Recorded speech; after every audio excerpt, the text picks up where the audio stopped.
श्रीकुलदेवी भयनाशिनी स्तोत्रम्। कुलाधिष्ठात्रिदेवीं तां मातरं प्रणमाम्यहम्। भयशोकविनिर्मुक्तिं कुरु मे परमेश्वरी। अज्ञाताज्ञातदोषाच्च दृश्यादृश्यसम्भवात् भयात्मां त्राहि कल्याणी कुलरक्षापरायणे। रात्रौ दिवा च सन्त्रासो येन मे हृदि जायते तं सर्वं शमयित्वा मां धैर्ययुक्तं कुरु प्रभे। दुष्टचिन्तावशाद्वापि परपीडा समुद्भवात् यद्भयं जायते देवे तत्सर्वं विनिवारय। स्वप्ने जागर्ति चाप्यन्ते मनोभ्रान्तिकरं भयं नाशयित्वा स्थिरां बुद्धिं देहि मे कुलनायिके। गृहे मार्गे च सङ्ग्रामे सङ्कटे च समागते मां पालय सदैव त्वं कुलदेव्यनुकम्पया। अशान्तहृदये देवे कम्पयते देहमानसं तत्र त्वं स्थिरतां कृत्वा अभयं मे प्रयच्छ मे। पूर्वजैः सेविता देवी वंशरक्षा विधायिनी तदीयसंस्कृतिं मां त्वं भयात् पातु निरन्तरं। न नाम जपसामर्थ्यं न मे ध्यानबलं प्रभे त्वमेव शरणं देवे भयभङ्गकरी सदा। कुलाधिष्ठात्रिदेवीं तां मातरं प्रणमाम्यहम्। भयशोकविनिर्मुक्तिं कुरु मे परमेश्वरी। अज्ञाताज्ञातदोषाच्च दृश्यादृश्यसम्भवात् भयात्मां त्राहि कल्याणी कुलरक्षापरायणे। रात्रौ दिवा च सन्त्रासो येन मे हृदि जायते तं सर्वं शमयित्वा मां धैर्ययुक्तं कुरु प्रभे। दुष्टचिन्तावशाद्वापि परपीडा समुद्भवात् यद्भयं जायते देवे तत्सर्वं विनिवारय। स्वप्ने जागर्ति चाप्यन्ते मनोभ्रान्तिकरं भयं नाशयित्वा स्थिरां बुद्धिं देहि मे कुलनायिके। गृहे मार्गे च सङ्ग्रामे सङ्कटे च समागते मां पालय सदैव त्वं कुलदेव्यनुकम्पया। अशान्तहृदये देवे कम्पयते देहमानसं तत्र त्वं स्थिरतां कृत्वा अभयं मे प्रयच्छ मे। पूर्वजैः सेविता देवी वंशरक्षा विधायिनी तदीयसंस्कृतिं मां त्वं भयात् पातु निरन्तरं।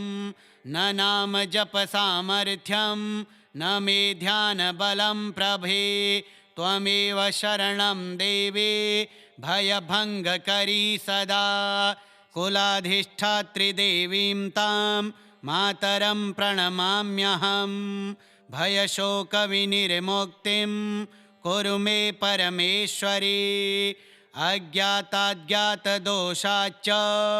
दृश्यादृश्यसम्भवात् भयात्मां त्राहि कल्याणी कुलरक्षापरायणे।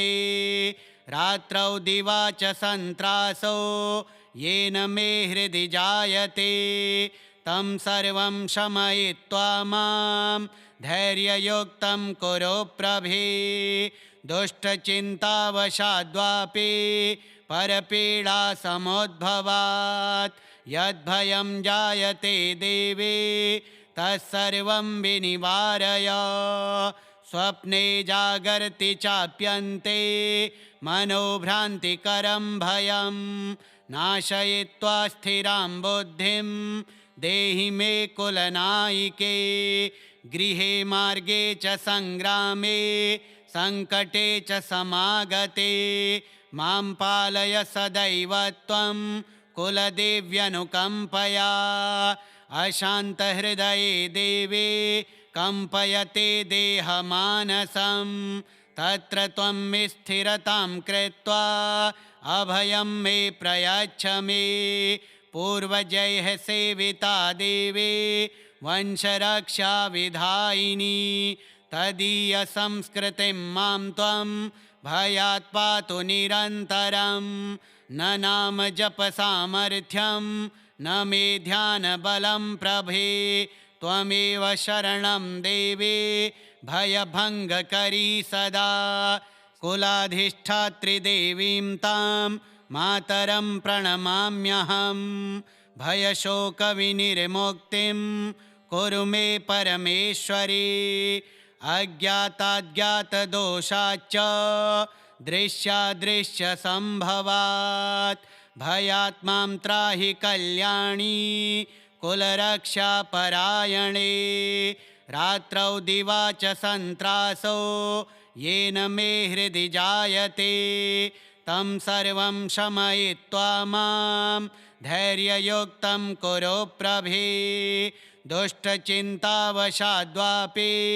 परपीडा समुद्भवात् यद्भयं जायते देवे तत्सर्वं विनिवारय स्वप्ने जागर्ति चाप्यन्ते मनोभ्रान्तिकरं भयं नाशयित्वा स्थिरां बुद्धिं देहि मे कुलनायिके गृहे मार्गे च सङ्ग्रामे सङ्कटे च समागते मां पालय सदैव त्वं कुलदेव्यनुकम्पया अशान्तहृदये देवे कम्पयते देहमानसं तत्र त्वं स्थिरतां कृत्वा अभयं मे प्रयच्छ मे पूर्वजैः सेविता देवी वंशरक्षा विधायिनी तदीयसंस्कृतिं मां त्वं भयात् पातु निरन्तरं न नाम जपसामर्थ्यं न मे ध्यानबलं प्रभे त्वमेव शरणं देवी भयभङ्गकरी सदा कुलाधिष्ठात्रिदेवीं तां मातरं प्रणमाम्यहं भयशोकविनिर्मुक्तिं कुरु मे परमेश्वरी अज्ञाताज्ञातदोषाच्च दृश्यादृश्यसम्भवात् भयात् मां त्राहि कल्याणी कुलरक्षापरायणे रात्रौ दिवा च सन्त्रासो येन मे हृदि जायते तं सर्वं शमयित्वा मां धैर्ययुक्तं कुरु प्रभे दुष्टचिन्तावशाद्वापि परपीडा समुद्भवात् यद्भयं जायते देवे तत्सर्वं विनिवारय स्वप्ने जागर्ति चाप्यन्ते मनोभ्रान्तिकरं भयं नाशयित्वा स्थिरां बुद्धिं देहि मे कुलनायिके गृहे मार्गे च सङ्ग्रामे सङ्कटे च समागते मां पालय सदैव त्वं कुलदेव्यनुकम्पया अशान्तहृदये देवे कम्पयते देहमानसं तत्र त्वं स्थिरतां कृत्वा अभयं मे प्रयच्छ मे पूर्वजैः सेविता देवी वंशरक्षा विधायिनी तदीयसंस्कृतिं मां त्वं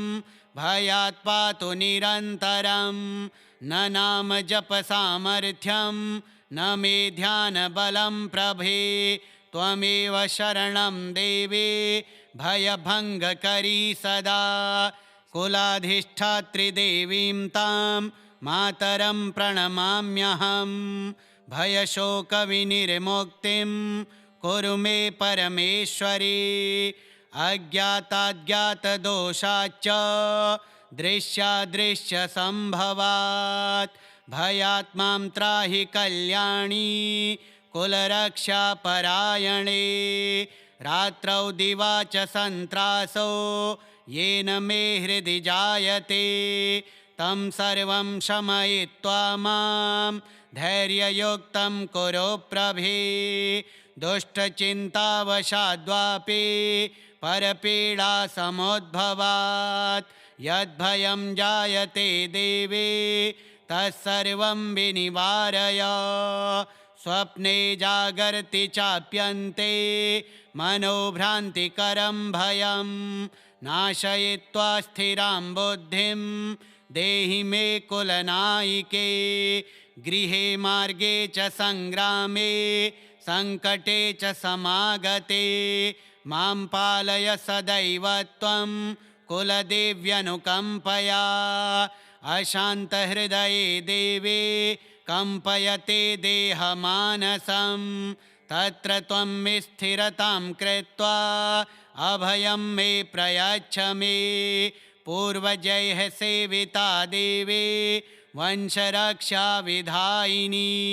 तदीयसंस्कृतिं मां त्वं भयात् पातु निरन्तरं न नाम जपसामर्थ्यं न मे ध्यानबलं प्रभे त्वमेव शरणं देवी भयभङ्गकरी सदा कुलाधिष्ठात्री देवीं तां मातरं प्रणमाम्यहं भयशोकविनिर्मुक्तिं कुरु मे परमेश्वरी अज्ञाताज्ञातदोषाच्च दृश्यादृश्यसम्भवात् भयात् मां त्राहि कल्याणी कुलरक्षापरायणे रात्रौ दिवा च सन्त्रासो येन मे हृदि जायते तं सर्वं शमयित्वा मां धैर्ययुक्तं कुरु प्रभे दुष्टचिन्तावशाद्वापि परपीडा समुद्भवात् यद्भयं जायते देवे तत्सर्वं विनिवारय स्वप्ने जागर्ति चाप्यन्ते मनोभ्रान्तिकरं भयं नाशयित्वा स्थिरां बुद्धिं देहि मे कुलनायिके गृहे मार्गे च सङ्ग्रामे सङ्कटे च समागते मां पालय सदैव त्वं कुलदेव्यनुकम्पया अशान्तहृदये देवे कम्पयते देहमानसं तत्र त्वं स्थिरतां कृत्वा अभयं मे प्रयच्छ मे पूर्वजैः सेविता देवी वंशरक्षाविधायिनी तदीयसंस्कृतिं मां त्वं भयात् पातु निरन्तरं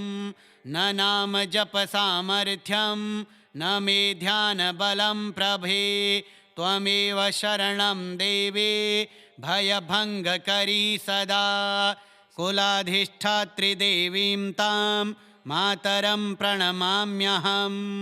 भयशोकविनिर्मुक्तिं कुरु मे परमेश्वरी अज्ञाताज्ञातदोषाच्च दृश्यादृश्यसम्भवात् भयात् मां त्राहि कल्याणी कुलरक्षापरायणे रात्रौ दिवा च सन्त्रासो येन मे हृदि जायते तं सर्वं शमयित्वा मां धैर्ययुक्तं कुरु प्रभे दुष्टचिन्तावशाद्वापि परपीडा समुद्भवात् यद्भयं जायते देवे तत्सर्वं विनिवारय स्वप्ने जागर्ति चाप्यन्ते मनोभ्रान्तिकरं भयं नाशयित्वा स्थिरां बुद्धिं देहि मे कुलनायिके गृहे मार्गे च सङ्ग्रामे सङ्कटे च समागते मां पालय सदैव त्वं कुलदेव्यनुकम्पया अशान्तहृदये देवे कम्पयते देहमानसं तत्र त्वं स्थिरतां कृत्वा अभयं मे प्रयच्छ मे पूर्वजैः सेविता देवी वंशरक्षाविधायिनी तदीयसंस्कृतिं मां त्वं भयात् पातु निरन्तरं न नामजपसामर्थ्यं न मे ध्यानबलं प्रभे त्वमेव शरणं देवे भयभङ्गकरी सदा कुलाधिष्ठात्रिदेवीं तां मातरं प्रणमाम्यहं भयशोकविनिर्मुक्तिं कुरु मे परमेश्वरी अज्ञाताज्ञातदोषाच्च दृश्यादृश्यसम्भवात् भयात् मां त्राहि कल्याणी कुलरक्षापरायणे रात्रौ दिवा च सन्त्रासो येन मे हृदि जायते तं सर्वं शमयित्वा मां धैर्ययुक्तं कुरु प्रभे दुष्टचिन्तावशाद्वापि परपीडा समुद्भवात् यद्भयं जायते देवे तत्सर्वं विनिवारय स्वप्ने जागर्ति चाप्यन्ते मनोभ्रान्तिकरं भयं नाशयित्वा स्थिरां बुद्धिं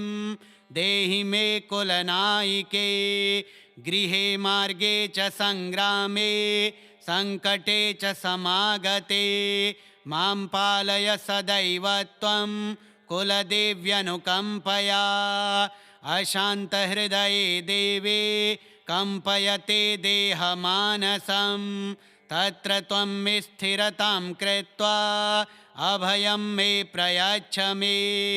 पूर्वजैः सेविता देवी वंशरक्षाविधायिनी तदीयसंस्कृतिं मां त्वं भयात् पातु निरन्तरं न नामजपसामर्थ्यं न मे ध्यानबलं प्रभे त्वमेव शरणं देवे भयभङ्गकरी सदा कुलाधिष्ठात्रिदेवीं तां मातरं प्रणमाम्यहं भयशोकविनिर्मुक्तिं कुरु मे परमेश्वरी अज्ञाताज्ञातदोषाच्च दृश्यादृश्यसम्भवात् भयात् मां त्राहि कल्याणी कुलरक्षापरायणे रात्रौ दिवा च सन्त्रासो येन मे हृदि जायते तं सर्वं शमयित्वा मां धैर्ययुक्तं कुरु प्रभे दुष्टचिन्तावशाद्वापि परपीडा समुद्भवात् यद्भयं जायते देवे तत्सर्वं विनिवारय स्वप्ने जागर्ति चाप्यन्ते मनोभ्रान्तिकरं भयं नाशयित्वा स्थिरां बुद्धिं देहि मे कुलनायिके गृहे मार्गे च सङ्ग्रामे सङ्कटे च समागते मां पालय सदैव त्वं कुलदेव्यनुकम्पया अशान्तहृदये देवे कम्पयते देहमानसं तत्र त्वं स्थिरतां कृत्वा अभयं मे प्रयच्छ मे पूर्वजैः सेविता देवी वंशरक्षाविधायिनी तदीयसंस्कृतिं मां त्वं भयात् पातु निरन्तरं न नामजपसामर्थ्यं न मे ध्यानबलं प्रभे त्वमेव शरणं देवे भयभङ्गकरी सदा कुलाधिष्ठात्रिदेवीं तां मातरं प्रणमाम्यहं भयशोकविनिर्मुक्तिं कुरु मे परमेश्वरी अज्ञाताज्ञातदोषाच्च दृश्यादृश्यसम्भवात् भयात् मां त्राहि कल्याणी कुलरक्षापरायणे रात्रौ दिवा च सन्त्रासो येन मे हृदि जायते तं सर्वं शमयित्वा मां धैर्ययुक्तं कुरु प्रभे दुष्टचिन्तावशाद्वापि परपीडा समुद्भवात् यद्भयं जायते देवे तत्सर्वं विनिवारय स्वप्ने जागर्ति चाप्यन्ते मनोभ्रान्तिकरं भयं नाशयित्वा स्थिरां बुद्धिं देहि मे कुलनायिके गृहे मार्गे च संग्रामे संकटे च समागते मां पालय सदैव त्वं कुलदेव्यनुकम्पया अशान्तहृदये देवे कंपयते देहमानसं तत्र त्वं स्थिरतां कृत्वा अभयं मे प्रयच्छ मे पूर्वजैः सेविता देवे वंशरक्षा विधायिनी तदीयसंस्कृतिं मां त्वं भयात् पातु निरन्तरं न नाम जप सामर्थ्यं न मे ध्यानबलं प्रभे त्वमेव शरणं देवे भयभङ्गकरी सदा कुलाधिष्ठात्री देवीं तां मातरं प्रणमाम्यहं भयशोकविनिर्मुक्तिं कुरु मे परमेश्वरी अज्ञाताज्ञातदोषाच्च दृश्यादृश्यसम्भवात् भयात् मां त्राहि कल्याणी कुलरक्षापरायणे रात्रौ दिवा च सन्त्रासो येन मे हृदि जायते तं सर्वं शमयित्वा मां धैर्ययुक्तं कुरु प्रभे दुष्टचिन्तावशाद्वापि परपीडा समुद्भवात् यद्भयं जायते देवे तत्सर्वं विनिवारय स्वप्ने जागर्ति चाप्यन्ते मनोभ्रान्तिकरं भयं नाशयित्वा स्थिरां बुद्धिं देहि मे कुलनायिके गृहे मार्गे च संग्रामे संकटे च समागते मां पालय सदैव त्वं कुलदेव्यनुकम्पया अशान्तहृदये देवे कंपयते देहमानसं तत्र त्वं स्थिरतां कृत्वा अभयं मे प्रयच्छ मे पूर्वजैः सेविता देवे वंशरक्षा विधायिनी तदीयसंस्कृतिं मां त्वं भयात् पातु निरन्तरं न नाम जप सामर्थ्यं न मे ध्यानबलं प्रभे त्वमेव शरणं देवे भयभङ्गकरी सदा कुलाधिष्ठात्री देवीं तां मातरं प्रणमाम्यहं भयशोकविनिर्मुक्तिं कुरु मे परमेश्वरी अज्ञाताज्ञातदोषाच्च दृश्यादृश्यसम्भवात् भयात् मां त्राहि कल्याणी कुलरक्षापरायणे रात्रौ दिवा च सन्त्रासो येन मे हृदि जायते तं सर्वं शमयित्वा मां धैर्ययुक्तं कुरु प्रभे दुष्टचिन्तावशाद्वापि परपीडा समुद्भवात् यद्भयं जायते देवे तत्सर्वं विनिवारय स्वप्ने जागर्ति चाप्यन्ते मनोभ्रान्तिकरं भयं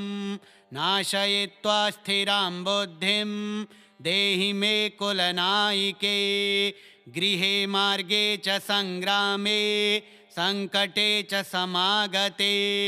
मां पालय सदैव त्वं कुलदेव्यनुकम्पया अशान्तहृदये देवे कंपयते देहमानसं तत्र त्वं स्थिरतां कृत्वा अभयं मे प्रयच्छ मे पूर्वजैः सेविता देवे वंशरक्षा विधायिनी तदीयसंस्कृतिं मां त्वं भयात् पातु निरन्तरं न नाम जप सामर्थ्यं न मे ध्यानबलं प्रभे त्वमेव शरणं देवे भयभङ्गकरी सदा कुलाधिष्ठात्री देवीं तां मातरं प्रणमाम्यहं भयशोकविनिर्मुक्तिं कुरु मे परमेश्वरी। अज्ञाताज्ञातदोषाच्च दृश्यादृश्यसम्भवात् भयात् मां त्राहि कल्याणी कुलरक्षापरायणे। रात्रौ दिवा च सन्त्रासो येन मे हृदि जायते तं सर्वं शमयित्वा मां धैर्ययुक्तं कुरु प्रभे। दुष्टचिन्तावशाद्वापि परपीडा समुद्भवात् यद्भयं जायते देवे तत्सर्वं विनिवारय। स्वप्ने जागर्ति चाप्यन्ते मनोभ्रान्तिकरं भयं नाशयित्वा स्थिरां बुद्धिं देहि मे कुलनायिके। गृहे मार्गे च सङ्ग्रामे सङ्कटे च समागते मां पालय सदैव त्वं कुलदेव्यनुकम्पया। अशान्तहृदये देवे कम्पयते देहमानसं तत्र त्वं स्थिरतां कृत्वा अभयं मे प्रयच्छ मे। पूर्वजैः सेविता देवी वंशरक्षा विधायिनी तदीयसंस्कृतिं मां त्वं भयात् पातु निरन्तरं। न नाम जप सामर्थ्यं न मे ध्यानबलं प्रभे त्वमेव शरणं देवी भयभङ्गकरी सदा। कुलाधिष्ठात्री देवीं तां मातरं प्रणमाम्यहं। भयशोकविनिर्मुक्तिं कुरु मे परमेश्वरी। अज्ञाताज्ञातदोषाच्च दृश्यादृश्यसम्भवात् भयात् मां त्राहि कल्याणी कुलरक्षापरायणे। रात्रौ दिवा च सन्त्रासो येन मे हृदि जायते तं सर्वं शमयित्वा मां धैर्ययुक्तं कुरु प्रभे। दुष्टचिन्तावशाद्वापि परपीडा समुद्भवात् यद्भयं जायते देवे तत्सर्वं विनिवारय। स्वप्ने जागर्ति चाप्यन्ते मनोभ्रान्तिकरं भयं नाशयित्वा स्थिरां बुद्धिं देहि मे कुलनायिके। गृहे मार्गे च सङ्ग्रामे सङ्कटे च समागते मां पालय सदैव त्वं कुलदेव्यनुकम्पया। अशान्तहृदये देवे कम्पयते देहमानसं तत्र त्वं स्थिरतां कृत्वा अभयं मे प्रयच्छ मे। पूर्वजैः सेविता देवी वंशरक्षा विधायिनी तदीयसंस्कृतिं मां त्वं भयात् पातु निरन्तरं। न नाम जप सामर्थ्यं न मे ध्यानबलं प्रभे त्वमेव शरणं देवी भयभङ्गकरी सदा। कुलाधिष्ठात्री देवीं तां मातरं प्रणमाम्यहं। भयशोकविनिर्मुक्तिं कुरु मे परमेश्वरी। अज्ञाताज्ञातदोषाच्च दृश्यादृश्यसम्भवात् भयात् मां त्राहि कल्याणी कुलरक्षापरायणे। रात्रौ दिवा च सन्त्रासो येन मे हृदि जायते तं सर्वं शमयित्वा मां धैर्ययुक्तं कुरु प्रभे। दुष्टचिन्तावशाद्वापि परपीडा समुद्भवात् यद्भयं जायते देवे तत्सर्वं विनिवारय। स्वप्ने जागर्ति चाप्यन्ते मनोभ्रान्तिकरं भयं नाशयित्वा स्थिरां बुद्धिं देहि मे कुलनायिके।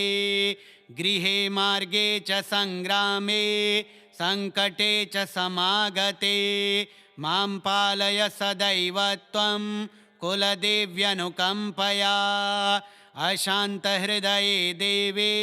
कम्पयते देहमानसं तत्र त्वं स्थिरतां कृत्वा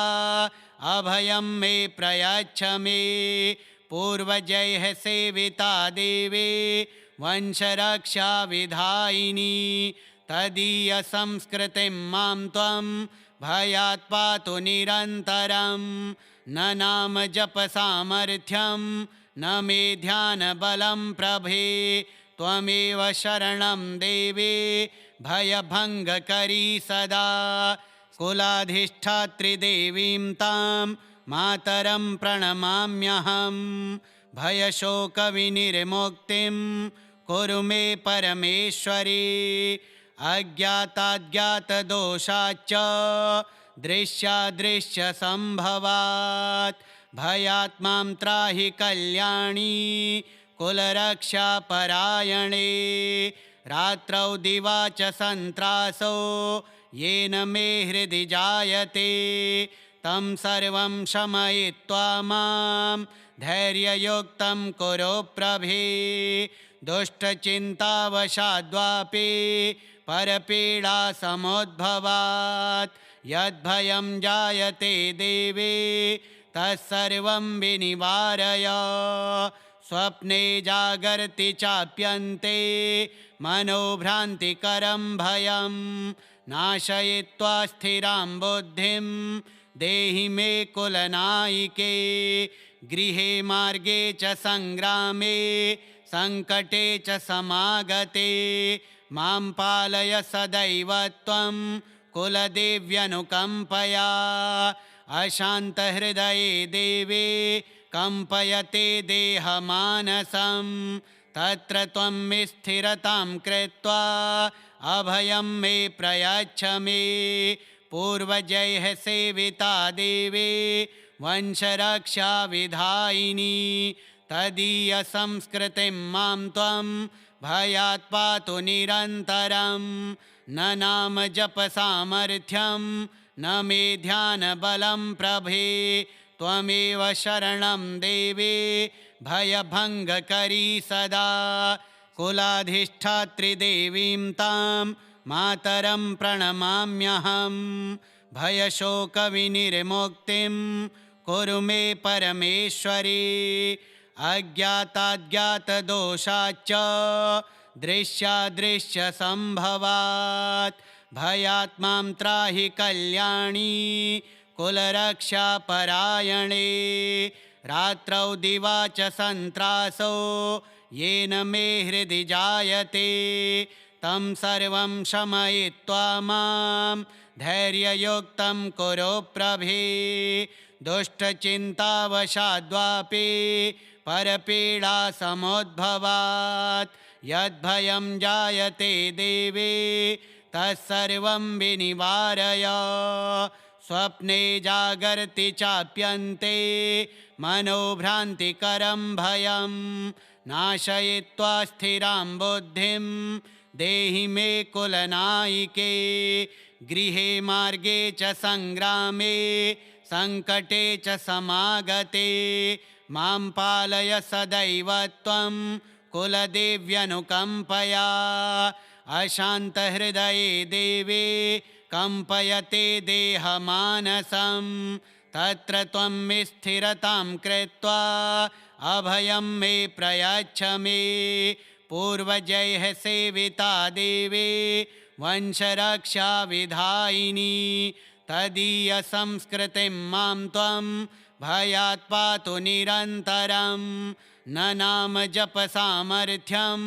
न मे ध्यानबलं प्रभे त्वमेव शरणं देवी भयभङ्गकरी सदा कुलाधिष्ठात्रिदेवीं तां मातरं प्रणमाम्यहं भयशोकविनिर्मुक्तिं कुरु मे परमेश्वरी अज्ञाताज्ञातदोषाच्च दृश्यादृश्यसम्भवात् भयात् मां त्राहि कल्याणी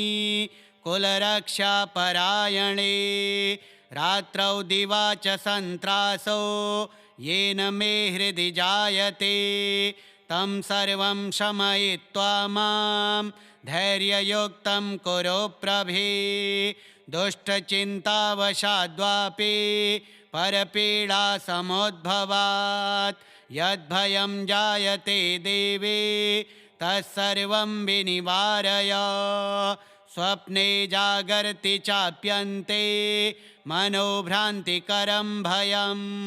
नाशयित्वा स्थिरां बुद्धिं देहि मे कुलनायिके गृहे मार्गे च संग्रामे संकटे च समागते मां पालय सदैव त्वं कुलदेव्यनुकम्पया अशान्तहृदये देवे कम्पयते देहमानसं तत्र त्वं स्थिरतां कृत्वा अभयं मे प्रयच्छ मे पूर्वजैः सेविता देवे वंशरक्षा विधायिनी तदीयसंस्कृतिं मां त्वं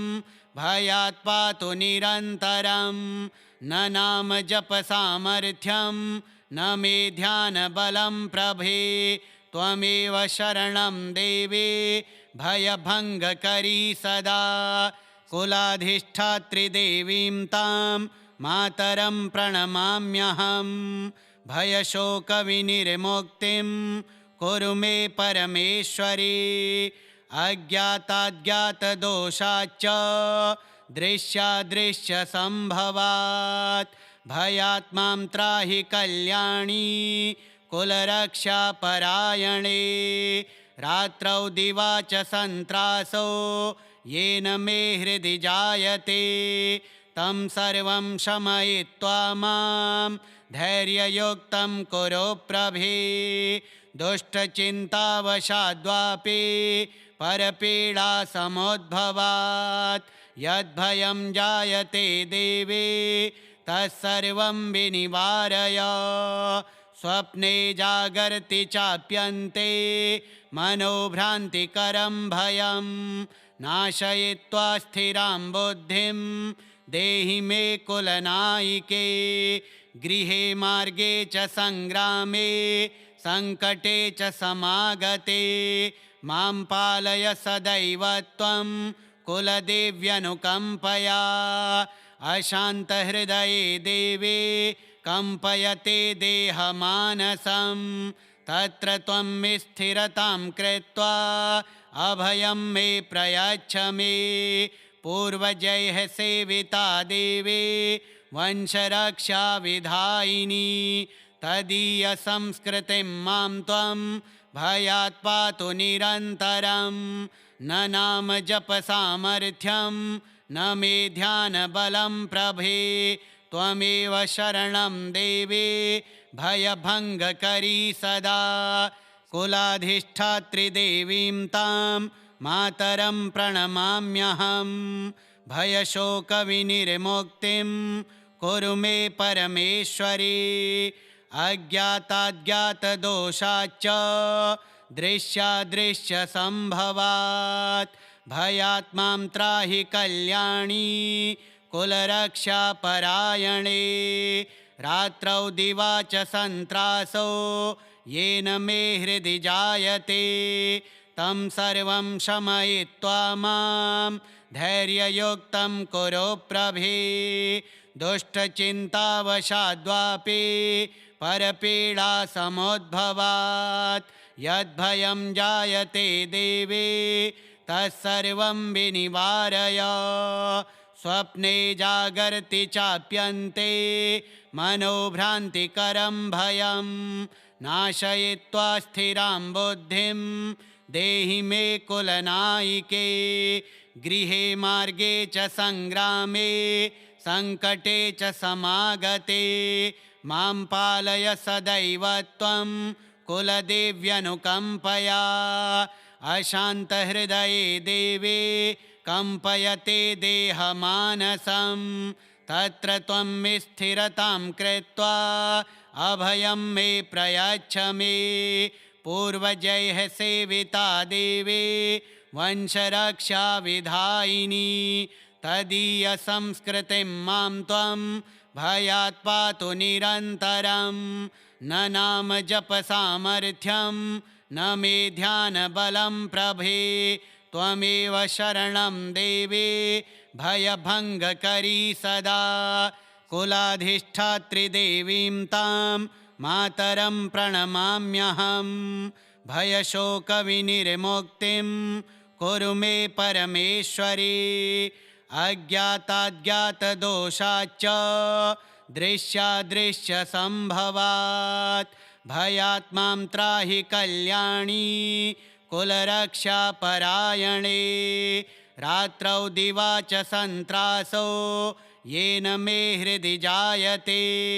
तं सर्वं शमयित्वा मां धैर्ययुक्तं कुरु प्रभे दुष्टचिन्तावशाद्वापि परपीडा समुद्भवात् यद्भयं जायते देवे तत्सर्वं विनिवारय स्वप्ने जागर्ति चाप्यन्ते मनोभ्रान्तिकरं भयं नाशयित्वा स्थिरां बुद्धिं देहि मे कुलनायिके गृहे मार्गे च संग्रामे संकटे च समागते मां पालय सदैव त्वं कुलदेव्यनुकम्पया अशान्तहृदये देवे कम्पयते देहमानसं तत्र त्वं स्थिरतां कृत्वा अभयं मे प्रयच्छ मे पूर्वजैः सेविता देवे वंशरक्षा विधायिनी तदीयसंस्कृतिं मां त्वं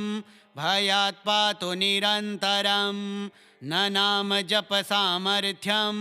न मे ध्यानबलं प्रभे त्वमेव शरणं देवे भयभङ्गकरी सदा कुलाधिष्ठात्री देवीं तां मातरं प्रणमाम्यहं भयशोकविनिर्मुक्तिं कुरु मे परमेश्वरी अज्ञाताज्ञातदोषाच्च दृश्यादृश्यसम्भवात् भयात्मां त्राहि कल्याणी कुलरक्षापरायणे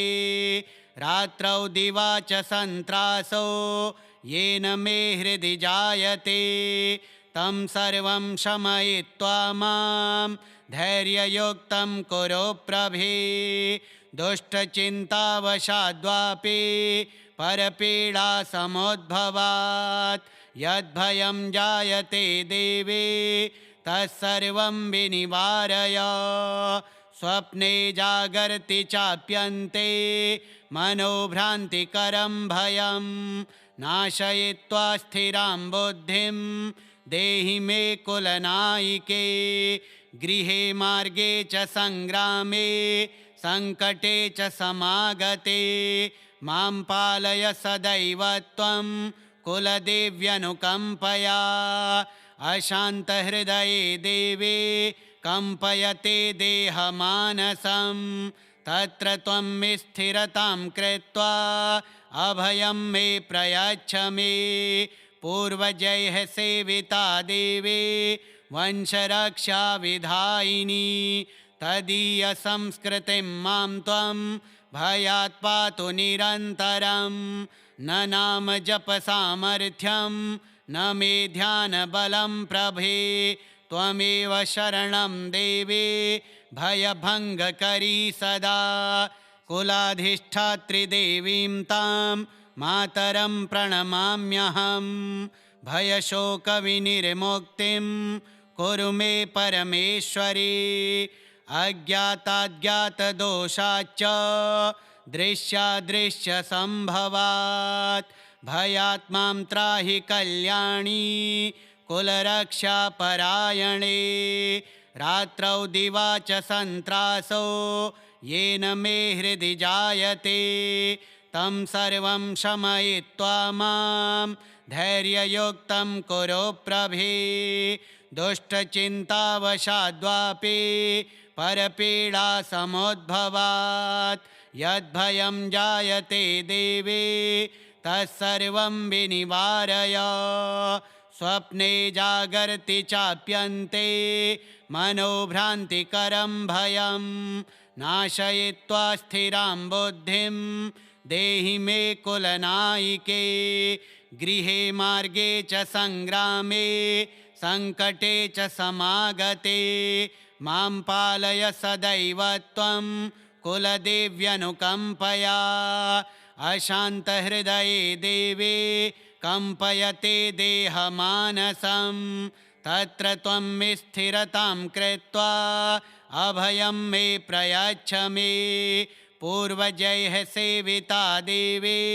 वंशरक्षा विधायिनी तदीयसंस्कृतिं मां त्वं भयात् पातु निरन्तरं। न नाम जप सामर्थ्यं न मे ध्यानबलं प्रभे त्वमेव शरणं देवे भयभङ्गकरी सदा। कुलाधिष्ठात्री देवीं तां मातरं प्रणमाम्यहं भयशोकविनिर्मुक्तिं कुरु मे परमेश्वरी। अज्ञाताज्ञातदोषाच्च दृश्यादृश्यसम्भवात् भयात् मां त्राहि कल्याणी कुलरक्षापरायणे। रात्रौ दिवा च सन्त्रासो येन मे हृदि जायते तं सर्वं शमयित्वा मां धैर्ययुक्तं कुरु प्रभे। दुष्टचिन्तावशाद्वापि परपीडा समुद्भवात् यद्भयं जायते देवे तत्सर्वं विनिवारय। स्वप्ने जागर्ति चाप्यन्ते मनोभ्रान्तिकरं भयं नाशयित्वा स्थिरां बुद्धिं देहि मे कुलनायिके। गृहे मार्गे च संग्रामे संकटे च समागते मां पालय सदैव त्वं कुलदेव्यनुकम्पया।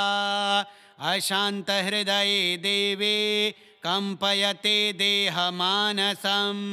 तत्र त्वं स्थिरतां कृत्वा अभयं मे प्रयच्छ मे। पूर्वजैः सेविता देवे वंशरक्षा विधायिनी तदीयसंस्कृतिं मां त्वं भयात् पातु निरन्तरं। न नाम जप सामर्थ्यं न मे ध्यानबलं प्रभे त्वमेव शरणं देवे भयभङ्गकरी सदा। कुलाधिष्ठात्री देवीं तां मातरं प्रणमाम्यहं भयशोकविनिर्मुक्तिं कुरु मे परमेश्वरी। अज्ञाताज्ञातदोषाच्च दृश्यादृश्यसम्भवात् भयात् मां त्राहि कल्याणी कुलरक्षापरायणे। रात्रौ दिवा च सन्त्रासो येन मे हृदि जायते तं सर्वं शमयित्वा मां धैर्ययुक्तं कुरु प्रभे। दुष्टचिन्तावशाद्वापि परपीडा समुद्भवात् यद्भयं जायते देवे तत्सर्वं विनिवारय। स्वप्ने जागर्ति चाप्यन्ते मनोभ्रान्तिकरं भयं नाशयित्वा स्थिरां बुद्धिं देहि मे कुलनायिके। गृहे मार्गे च संग्रामे संकटे च समागते मां पालय सदैव त्वं कुलदेव्यनुकम्पया। अशान्तहृदये देवे कम्पयते देहमानसं तत्र त्वं स्थिरतां कृत्वा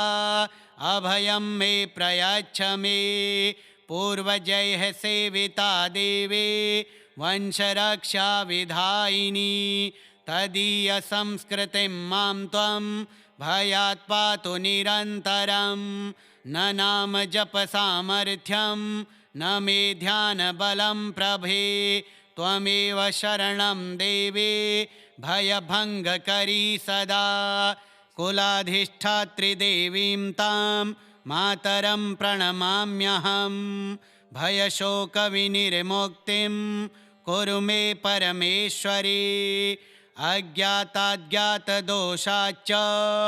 दृश्यादृश्यसम्भवात् भयात् मां त्राहि कल्याणी कुलरक्षापरायणे रात्रौ दिवा च सन्त्रासो येन मे हृदि जायते तं सर्वं शमयित्वा मां धैर्ययुक्तं कुरु प्रभे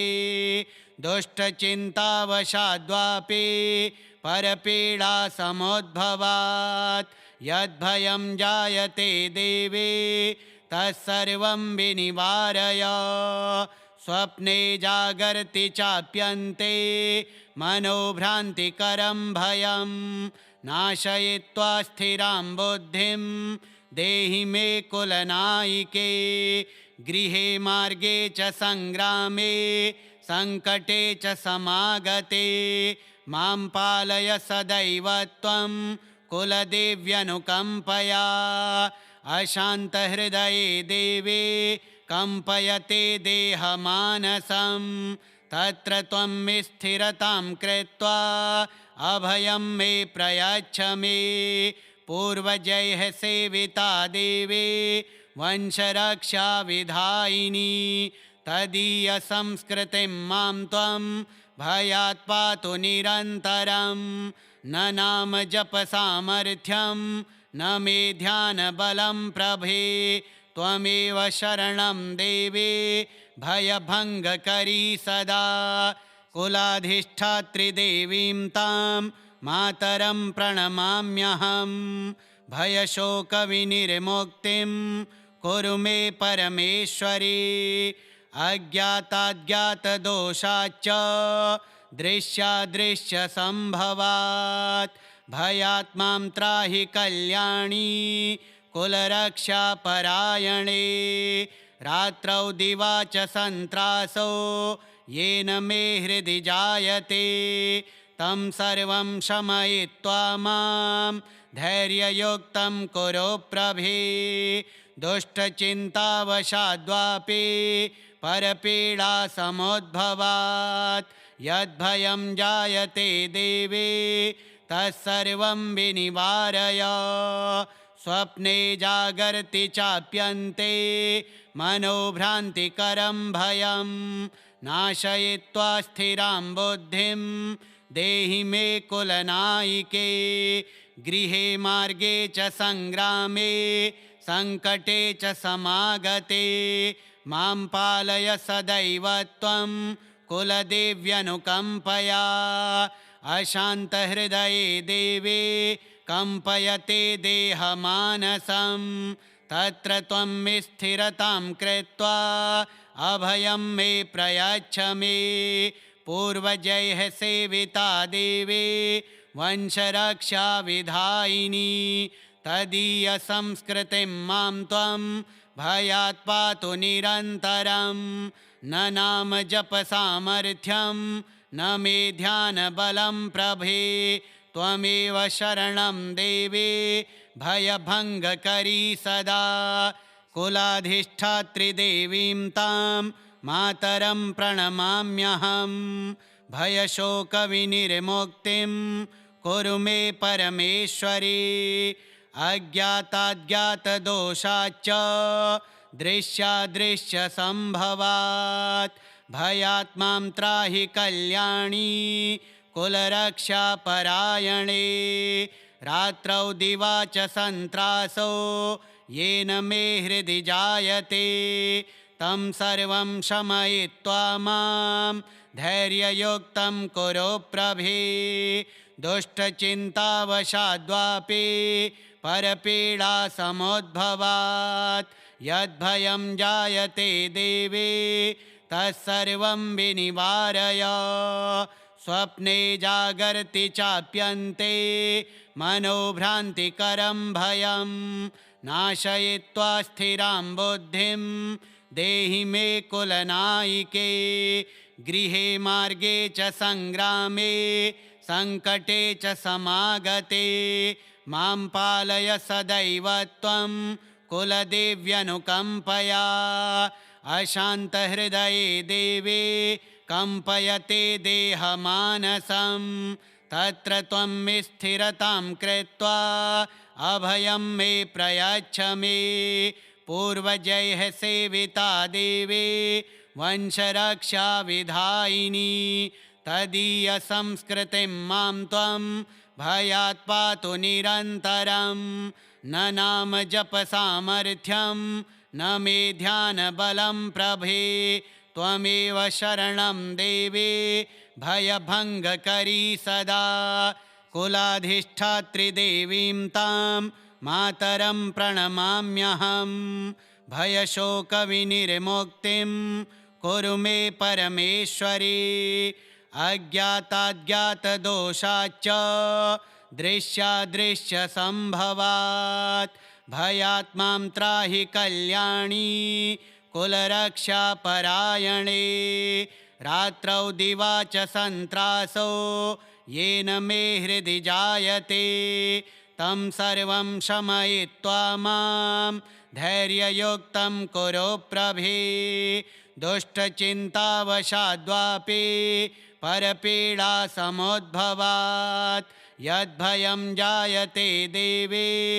तत्सर्वं विनिवारय स्वप्ने जागर्ति चाप्यन्ते मनोभ्रान्तिकरं भयं नाशयित्वा स्थिरां बुद्धिं देहि मे कुलनायिके गृहे मार्गे च सङ्ग्रामे सङ्कटे च समागते मां पालय सदैव त्वं कुलदेव्यनुकम्पया अशान्तहृदये देवे कम्पयते देहमानसं तत्र त्वं स्थिरतां कृत्वा अभयं मे प्रयच्छ मे पूर्वजैः सेविता देवी वंशरक्षा विधायिनी तदीयसंस्कृतिं मां त्वं भयात् पातु निरन्तरं न नाम जपसामर्थ्यं न मे ध्यानबलं प्रभे त्वमेव शरणं देवी भयभङ्गकरी सदा कुलाधिष्ठात्रिदेवीं तां मातरं प्रणमाम्यहं भयशोकविनिर्मुक्तिं कुरु मे परमेश्वरी अज्ञाताज्ञातदोषाच्च दृश्यादृश्यसम्भवात् भयात् मां त्राहि कल्याणी कुलरक्षापरायणे रात्रौ दिवा च सन्त्रासो येन मे हृदि जायते तं सर्वं शमयित्वा मां धैर्ययुक्तं कुरु प्रभे दुष्टचिन्तावशाद्वापि परपीडा समुद्भवात् यद्भयं जायते देवे तत्सर्वं विनिवारय स्वप्ने जागर्ति चाप्यन्ते मनोभ्रान्तिकरं भयं नाशयित्वा स्थिरां बुद्धिं देहि मे कुलनायिके गृहे मार्गे च सङ्ग्रामे सङ्कटे च समागते मां पालय सदैव त्वं कुलदेव्यनुकम्पया अशान्तहृदये देवे कम्पयते देहमानसं तत्र त्वं स्थिरतां कृत्वा अभयं मे प्रयच्छ मे पूर्वजैः सेविता देवी वंशरक्षा विधायिनी तदीयसंस्कृतिं मां त्वं भयात् पातु निरन्तरं न नाम जपसामर्थ्यं न मे ध्यानबलं प्रभे त्वमेव शरणं देवी भयभङ्गकरी सदा श्रीकुलदेवी भयनाशिनी स्तोत्रम् श्रीकुलदेव्यार्पणमस्तु।